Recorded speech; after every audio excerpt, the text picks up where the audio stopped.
Blessed and happy Tuesday to all of you, my dear friends, my dear brothers and sisters, my dear good people of God, faithful followers of the Daily Gospel Reflection with Father Jack. My dear kababayans, today is Tuesday within the 13th week in Ordinary Time, Year C. Today's Gospel is from the beautiful and the wonderful account of the Gospel of Matthew, chapter 8, verses 23 to 27.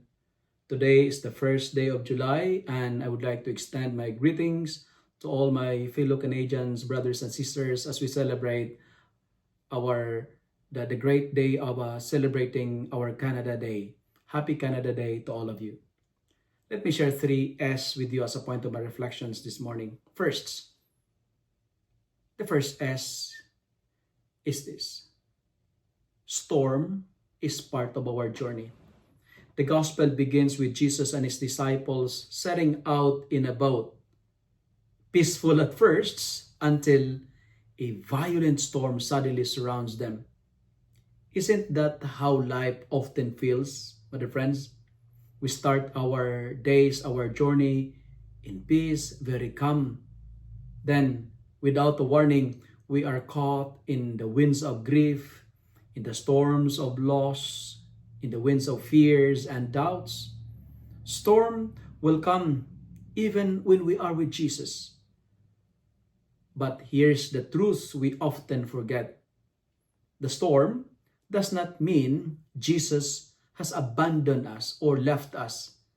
As a matter of fact, storms reveals the strength or weakness of our relationship with Him. When the waves rise, they don't just shake the boat, but they also shake our trusts. Storm test our trust in God, but they also give us the chance to cling more tightly to the one who never lets go. Friends, the first S, storm. I do not know in what ways. Maybe some of us, the storm may appear in an economic storm, financial storm, health issues, but it is part of life. And how to deal with storms rather. The second S, we are called to sleep like Jesus. Hey? While the disciples panicked, Jesus was asleep. Not because he didn't care, but because he was at peace. His sleep was not apathy. It was absolute trust in the Father. And that is our invitation.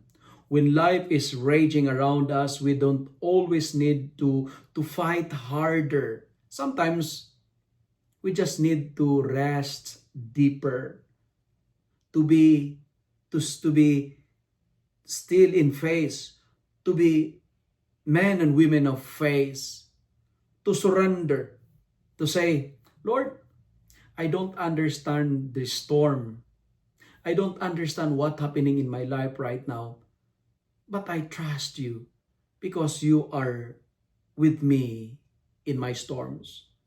Real faith is not about pretending the storm is not scary, but it is all about choosing not to panic because we know who is in the boat with us. And finally, when you trust the Lord, you're safe. In the gospel, Jesus rose, rebuked the winds, and there was a great calm. And this is the promise of faith. Not that storms would come, but that we can never face them alone. When we cry out, Lord, save us, we are perishing, He listens to us, He hears us, not with frustration, but with love. And His response is always an invitation to deeper faith. Why are you afraid? Oh, you men of a little faith. When the storm attacks, respond it with trust, respond it with faith. And remember, storms may test you, but Jesus is there always to rescue us. Because with Him, you are not only safe, you anchored in peace that no storm can shake or frighten you. When there is a storm, sleep. Because sleeping is trusting the Lord. Because when you trust Him, you will be safe. If you love and like this reflection, kindly share it with your friends. Share it with your family. Make the Word of God viral so that many will be blessed.